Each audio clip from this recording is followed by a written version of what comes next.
Is that legit?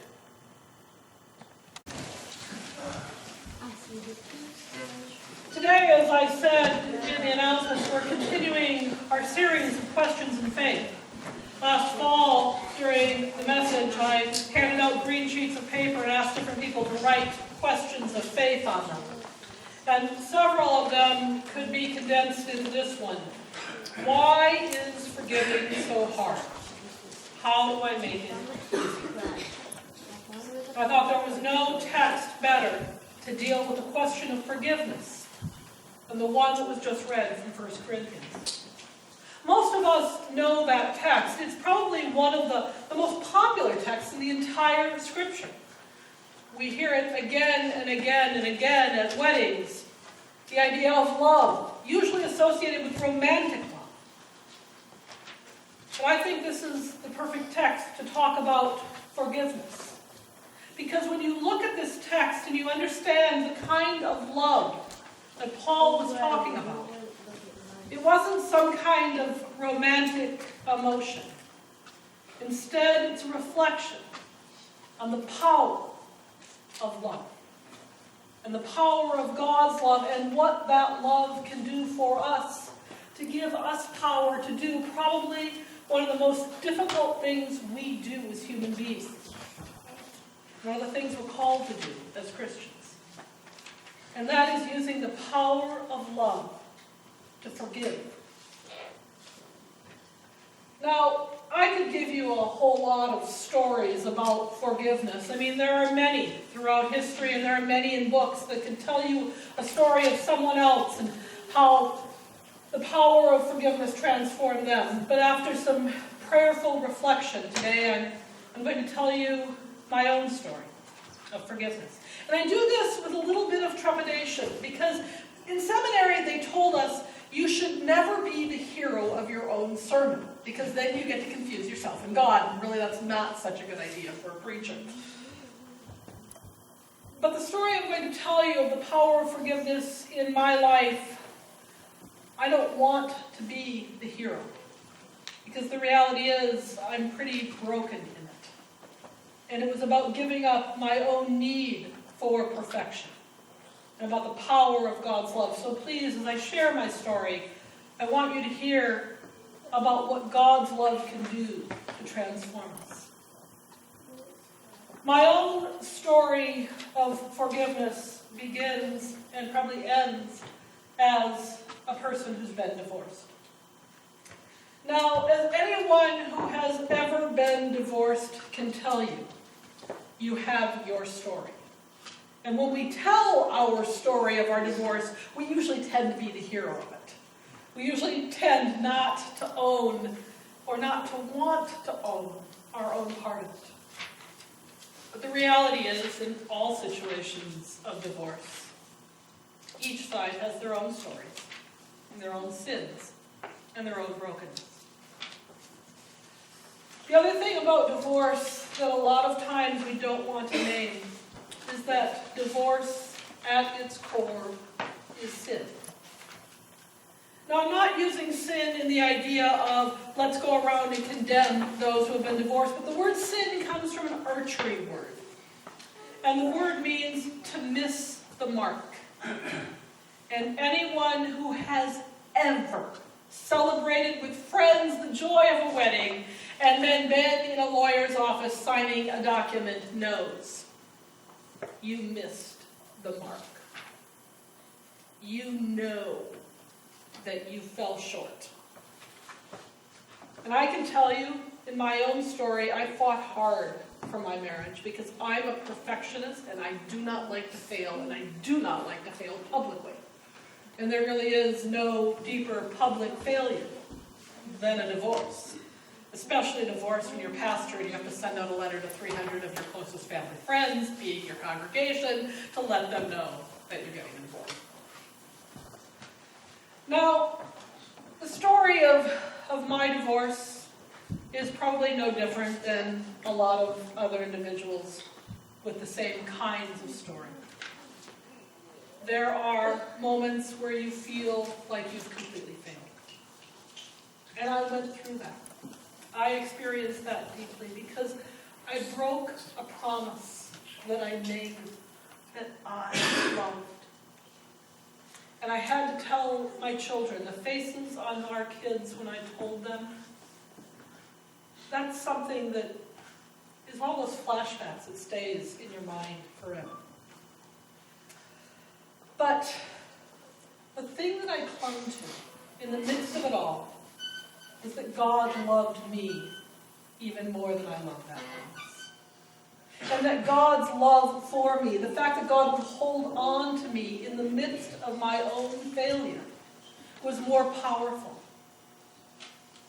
My own love, that childish love that's described in here in Scriptures, that childish love that seeks to focus on itself. But God's love is patient and kind, and God's love never ends, and I held on to that. And in this story of forgiveness, the first person I had to forgive was myself. Now, as the story goes on, Steve and I were divorced for 7 years. And during that time, we had our ups and our downs. We each had our own stories and our own failures. I had moments during that time of which I am not proud. But I forged on, and I really tried to keep the focus on my children, because I never wanted to look at my kids and see their father and resent that. So, for my own sake, and my own sake of parenting, I tried the best of my ability to stay focused on the fact that the marriage had ended, I'd forgiven myself, and we needed to move forward. Now, as many of you know, Steve struggled with addiction, and that made for some very challenging times. The most challenging time came in the last months of his life. Steve was diagnosed with cirrhosis of the liver. In the months and years preceding that, he'd lost relationship after relationship after relationship, as often happens with addiction. And during that time, probably more from my pastoral commitment, to be perfectly honest, I kept a connection with him. I helped him out. At one point, he was homeless, and I do believe I'm the only president of a homeless shelter to ever call up the homeless shelter and say, normally we're not supposed to call in special favors, but can you save a spot for the father of my children, because I think they'll be irritated if their dad dies frozen on the street and you don't put him up for the night. So I helped him out. Well, when he was diagnosed with cirrhosis, he found out that he had just a matter of months to live, so he made a decision. He decided that he was going to go get some liquor, and then go home and take all of his pills. And so before he left the bar, he just had a couple of shots before he'd go, and then he was going to go home and kill himself. But in the process, he backed out his car and he backed into a police cruiser. And he was arrested. And he was taken to jail. Now, Steve used to disappear for periods of time. It wasn't completely uncommon, but this was a few days before his son's wedding, and we did not know where he was. We had no clue where he was until the night before Caleb's wedding, when on the news there was this mugshot and funny story about the drunk who backed into the police cruiser. So we knew where Steve was the day of his son's wedding. Well, while in jail, Steve was able to sober up enough to realize that that's not how he wanted to die, not how he wanted to go out. So he called me. We had a relationship because I continued to try to be kind to him. And I will not lie, that kindness had more to do with my Christian compassion than anything else. It did not have to do with any sense of me being a superhero, wondrous ex-wife. But he called and asked if I would journey with him as he died. If I would walk with him and help him die well. I had no choice. I knew what I had to do. Not because I was capable of it, but because forgiveness was the only way forward. I could hold on to all of my anger and resentment, but I'd seen too many people not be able to go back to the grave and make mistakes and choices they made. So I agreed. Now, I would love to tell you a wonderful story about how gracious and wonderful that was, and how peaceful and great the whole experience was. But it wasn't at times. I stormed out of the room of a dying man on more than one occasion because old tapes were playing, and the anger and rage within me was stronger than the love and compassion.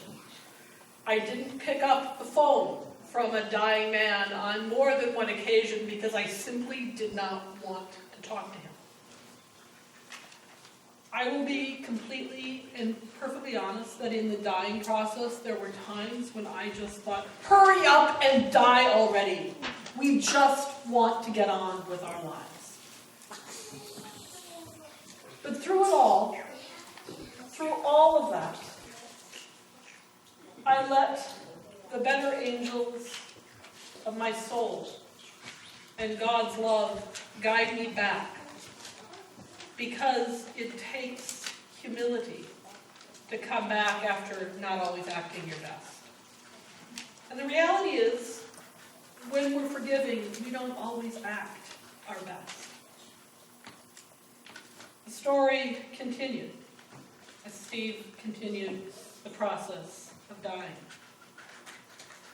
And then 3 years ago, last Sunday, it was January 24th, and I was at an Oak Grove basketball game watching Ian play in the C Squad.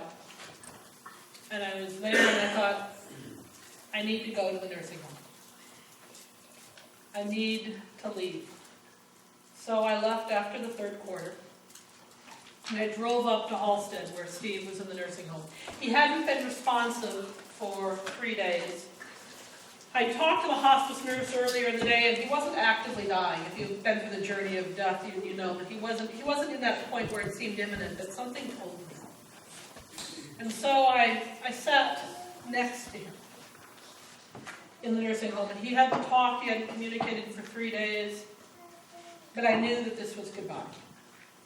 And so I sat there and I reminisced. I talked about the stories of our first dates. I used to joke, for some unknown reason, I sang Muskrat Love on our first date. And I used to say, whenever he'd look at me with crazy, I said, I sang Muskrat Love on our first date. You knew I was crazy from the start, so let's just move on. I sang Muskrat Love. And a bunch of other 70s love songs. I reminisced, I talked about our relationship. I said that I was sorry. And I forgave him. And I was sincere. I said, I'm not going to hold on to it. We have 2 kids. They're going to go on, and I want them to know that you were a good man with a horrible disease. And I'm not going to continue to hold on to this. And he hadn't responded for 3 days. And there was a tear that formed in his eye. And I wiped it away. And then I said, I know you're a lone wolf. You always said you were Canis Wolf Lupus, but I'm going to stay until 8 o'clock. And if you want someone here when you die, I'll be here and I'll hold your hand. Steve died at 7:59. And the lasting gift of grace was that 7 years after their parents' divorce, Duncan and Ian's mom and dad were together, and their dad died holding my hands.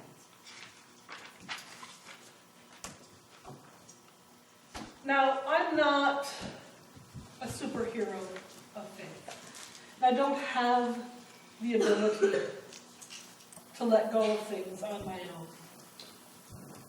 But I know that I'm a broken person, and that the power that I claimed in forgiveness allowed me to move beyond myself and focus on someone else. And in the process, I reclaimed my own life. A couple of days later, I received a devotion that I get regularly from Right Now. It's one of my morning devotional pieces. And when I read it, I broke down and cried. Forgiving does not mean forgetting, Alan writes. When we forgive a person, the memory of the wound might stay with us for a long time, even throughout our lives. Sometimes we carry the memory of our bodies as a visible sign. But forgiveness changes the way we remember. It converts the curse into a blessing. When we forgive our parents for their divorce, our children for their lack of attention, our friends for their unfaithfulness in crisis, our doctors for their ill advice, we no longer have to experience ourselves as the victims of events we had no control over. Forgiveness allows us to claim our own power and not let these events destroy us. It enables them to become events that deepen the wisdom of our hearts. Forgiveness indeed heals memories. We all have broken memories. And we are not powerless to heal those memories. What we need to do is let go. And recognize that our love is limited. Our capability is limited. I felt like a failure in my marriage because if I had just loved enough, I could have cured his addiction. But I don't do codependency well. And in the end, nothing within me can change that. I was powerless. In all of our lives, often at its core, forgiveness is about feeling like if we had just done something different, we could change it. Or if we could change the other person. The only power that transforms is the power of God's love. And so if there's a place in your life where you're not forgiving, where you're not able to let go, pray that you'll hear the words from Paul that talk about how now we see through a glass dimly. The world is a broken and hazy place because we sin and because others sin. And we can walk around in a fog of hatred and anger. Or we can put on the lens of God. We can let go. And we can let God's love infuse us. Because ultimately, when we let go, we become healed. And we experience power and light in a new way. Thanks be to God.